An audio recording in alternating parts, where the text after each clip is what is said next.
Hi everyone, कैसे हैं आप सभी लोग। आई होप अच्छे होंगे। और आज की इस वीडियो में देखने वाले हैं बीएससी फर्स्ट सेमेस्टर केमिस्ट्री, जिसे फंडामेंटल ऑफ केमिस्ट्री बोला जाता है। तो इसमें बहुत ज़्यादा इंपॉर्टेंट क्वेश्चन है ऑफ वाउ का सिद्धांत।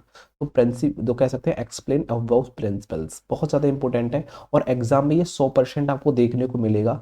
तो मैंने आपको 2022 में आने वाले क्वेश्चन, 2023 में भी आने वाले क्वेश्चन देंगे और 2024 में भी आने वाले क्वेश्चन देंगे। हर साल हम आपके साथ रहेंगे, हर साल के लिए इंपॉर्टेंट क्वेश्चन देंगे एग्जाम में आने वाले। आप हमारे पेपर हैकर यूट्यूब चैनल और BSc by paper hacker YouTube channel को सब्सक्राइब कर लो, जिसका लिंक डिस्क्रिप्शन बॉक्स में दे रखा है और इस नोट्स का भी हमने लिंक डिस्क्रिप्शन बॉक्स में दे रखा है। तो आप चैनल को सब्सक्राइब कर बेल आइकन को प्रेस करेंगे, ज़्यादा से ज़्यादा दोस्तों को शेयर करेंगे। कोई भी दिक्कत आती तो कमेंट सेक्शन में आपसे पूछ सकते हैं। देखो, ऑफ वाउ के सिद्धांत को पढ़ लेते हैं, समझ लेते हैं। समझने के लिए हम आपको इस क्वेश्चन को लेके आए, बहुत ज़्यादा इंपॉर्टेंट है इसलिए बता रहा हूँ। अब देखो क्या करेंगे, आप नोट्स बना रहे हैं तो नोट्स बना लो और कहाँ से कहाँ तक लिखना है पेपर में बता रहा हूँ। देखो यहाँ से लिखेंगे, यहाँ से लिखना स्टार्ट करेंगे। किसी परमाणु की ग्राउंड अवस्था में वह ऑर्बिटल पहले भरे जाते हैं जिसकी ऊर्जा कम होती है, जिसकी एनर्जी कम होती है। इंग्लिश वाले एनर्जी लिख दो, एटम को एटम लिखो, परमाणु को, ठीक है, परमाणु को एटम लिखो, ऑर्बिटल को ऑर्बिटल इंग्लिश में लिखा करो, ठीक है। हिंदी में हिंदी लिख दे, कोई दिक्कत नहीं है, ठीक है।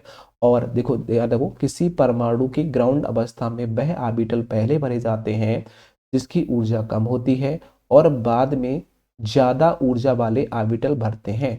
ऑर्बिटल की बढ़ती हुई ऊर्जा का क्रम अग्र प्रकार है। जैसे क्या है, पहले हम S1 को भरेंगे, S2 को भरेंगे, उसके बाद क्या लिखेंगे बेटा, उसके बाद क्या करेंगे, 2p को लिखेंगे, फिर 3s को, फिर 3p को, फिर 4s को, फिर 3d को, फिर इस प्रकार से। मतलब ये चीज इस प्रकार से ये चलता रहेगा, इस प्रकार से ऐसे चलेगा, ये पूरा सिस्टम ऐसे चलेगा, ठीक है। इस प्रकार से हम ऑर्बिटल को भरते हैं, ये बोला गया है। ये ठीक है, इस प्रकार से समझ गए मेरी बात को। ये वाला इस प्रकार से, पहले ये, उसके बाद ये, फिर उसके बाद यहाँ पहुंचेंगे, फिर यहाँ, फिर यहाँ, फिर यहाँ, फिर यहाँ, फिर यहाँ, फिर यहाँ। तो इस प्रकार से चलना है। में तो वही बोला गया है, पहले कम वाले को, पहले कम ऊर्जा वाले को, उसके बाद से उससे ज्यादा वाली ऊर्जा वाले को भरते हैं। तो जैसे कि इलेक्ट्रॉन भरने का क्रम दे रखा है, तो इलेक्ट्रॉन भरने का क्रम आप इस प्रकार से देखिए। देखो 1s, फिर 2s, फिर 2p, 3s, तो मैंने बोला था वही तरीका है। आप इसको कैसे बनाएंगे, साड़ी कभी भी बनाने के लिए आ जाती है, तो आप इसको ध्यान रखना हमेशा। बनाने का तरीका यह है कि यहाँ से 1 से लेकर 8 तक पहले गिनती लिख लेंगे। 1 2 3 4 5 6 7 8, इस प्रकार से 8 तक लिख लेंगे। उसके बाद में एक, यहाँ देखो, यहाँ एक छोड़ देंगे, यहाँ से एक छोड़ देंगे, फिर 2 3 4 5 6 7, ठीक है। उसके बाद में यहाँ से एक छोड़ देंगे, यहाँ से एक छोड़ देंगे, 3 4 5। उसके बाद में यहाँ से देखो क्या हुआ, 3 4। उसके बाद में देखो 3 4 5 6, अब उसके बाद ऊपर से एक छोड़ देंगे, एक, तो 4 और 5। इस प्रकार से हम करेंगे, ध्यान रखना है, ठीक है। याद रखना, यहाँ से देखो यहाँ तक 8 तक है, फिर ऊपर से एक छोड़ेंगे और नीचे से एक छोड़ेंगे, तो 7 और एक, ऊपर से एक कम करेंगे, नीचे से, यहाँ से फिर एक कम करेंगे तो देखो यहाँ 3 बचेगा, फिर साथ में तो 6 बचेगा, फिर एक कम करेंगे तो 4 और 3। इस प्रकार से हमें इसको बनाना है। ये एस होता है, ये पी, ये डी, फिर ये एफ होता है। इस प्रकार से हमें ध्यान रखना है, ठीक है।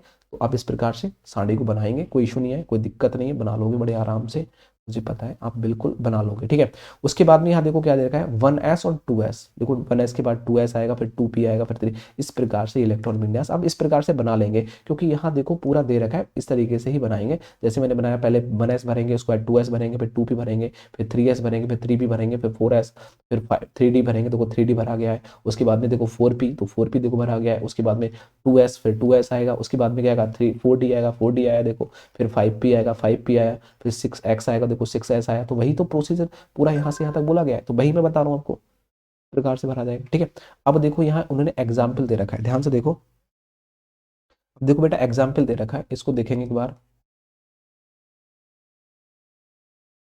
देखो एग्जाम्पल दे रखा है, यहाँ से देखेंगे ध्यान से। यहाँ बोला गया है, देखो यहाँ बोला गया है एस ऑर्बिटल में 2e माइनस, देखो 2 इलेक्ट्रॉन माइनस में, माइनस इलेक्ट्रॉन है तो p में देखो कह रहा है 2e, p में 3d में देखो कह रहा है, सॉरी, p में 6d में 10d और f में अधिकतम इलेक्ट्रॉन की संख्या 14 होती है। आपको पता है उन्होंने कहा है, जो देखो जो s है ना, s में 2 इलेक्ट्रॉन भरे जाते हैं, p में 6 इलेक्ट्रॉन भरे जाते हैं, d में 10 इलेक्ट्रॉन भरे जाते हैं और f में 14 इलेक्ट्रॉन भरे जाते हैं, ये बोला गया है, ठीक है। ये बोला गया है, ध्यान रखेंगे। और जिस ऑर्बिटल में देखो कह रहा है, जिस ऑर्बिटल में n प्लस एल का मान कम होता है, जिस ऑर्बिटल में n प्लस एल का मान कम होता है, n प्लस l का मान कम होता है वह कम ऊर्जा वाले होते हैं, तथा जिन ऑर्बिटल में n प्लस l का मान अधिक होता है, अर्थात अधिक होता है, ऊर्जा अधिक होती है, उनमें देखो l प्लस एल का मान अधिक होगा तो ऊर्जा अधिक होगी, l प्लस एल का मान माइनस होगा, n प्लस एल का मान माइनस कम होगा तो उसमें ऊर्जा कम होगी, इस बात को बोला गया है। उसके बाद में बोला है और ये ऑर्बिटल बाद में भरे जाते हैं और डी ऑर्बिटल की ऊर्जा अधिक होती है। डी ऑर्बिटल की ऊर्जा कैसी होती है बेटा? अधिक होती है, इसीलिए ये बाद में भरे जाते हैं। और साथ में ये बोला गया है, ध्यान से देखेंगे, 4s ऑर्बिटल की ऊर्जा कम होती है इसीलिए पहले भरे जाते हैं, और 4s ऑर्बिटल की ऊर्जा क्या होती है? कम होती है, इसीलिए वह पहले भरे जाते हैं। तो यहाँ को तो उदाहरण दे रखे हैं, देखिए H का उदाहरण 1s 1s1, 2He का उदाहरण क्या है? 2s2, Li को देखो, Li का लिथियम का क्या देखा है? लिथियम का देखो देखा है L1s2s, क्योंकि आपको पता है इसमें 3 इलेक्ट्रॉन है। अब देखो 3 इसमें है, परमाणु क्रमांक क्या है? 3 है, तो L को क्या करेंगे? 1s2 2s1। फिर इस प्रकार से इन सबके बारे में देख लेंगे, इसके बारे में सबको देख लेंगे एक बार। समझ में आ रहा है सबको? ध्यान से देखेंगे, समझ में आ गया? कोई दिक्कत किसी को? चलो उसके बाद में यहां से देखो इस सिद्धांत का अपवाद देखो, यदि अपवाद आ जाता है ना, अपवाद आ जाए तो अपवाद भी कर लेना, कोई दिक्कत नहीं है। और बहुपरंश का अपवाद क्या होता है?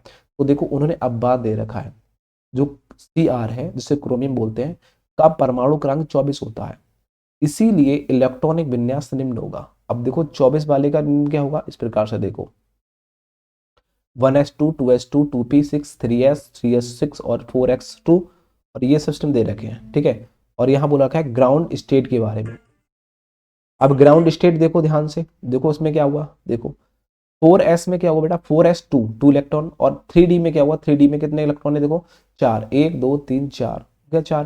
तो 4 भरे गए हैं। तो वो ये अब कह रहा है लेकिन इसके वास्तविक इलेक्ट्रॉन विन्यास में, वास्तविक इलेक्ट्रॉन विन्यास में 4s में इलेक्ट्रॉन, देखो 4s में एक इलेक्ट्रॉन होगा। 4s में क्या होना चाहिए? यहाँ 2 इलेक्ट्रॉन है, लेकिन 4s में इसके वास्तविक यदि बात की जाए, वास्तविक विन्यास निकाला जाए, तो देखो वास्तविक विन्यास इसका जो है वो ये है, देखो ये लिख लेगा वास्तविक विन्यास। यहाँ देखो क्या है? 2s2 4 लिखा है, यहाँ देखो ये, लेकिन एक इलेक्ट्रॉन और 3d में सेफ हो जाता है, 3d में क्या पूरे सेफ हो जाते हैं, और ये क्रम का स्थायी होता है। ये क्या है? स्थायी है, ये स्थायी।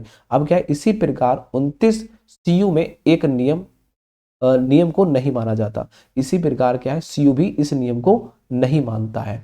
तो U और Cr जो आप देख रहे हैं, जो अपवाद में, तो जो अपवाद का जो नियम था भरने का तरीका, तो Cr और Cu 29 और Cr 24 इस अपवाद को नहीं मानता है, मतलब इस नियम को नहीं मानता है। तो ये अपवाद हो गए, ये 2 अपवाद आप एक्सप्लेन कर लेना, लिख लेना, याद कर लेना, मोस्ट इंपोर्टेंट है। अब इस प्रकार से याद करके जाएंगे, कोई दिक्कत हो तो कमेंट सेक्शन में पूछ सकते हो।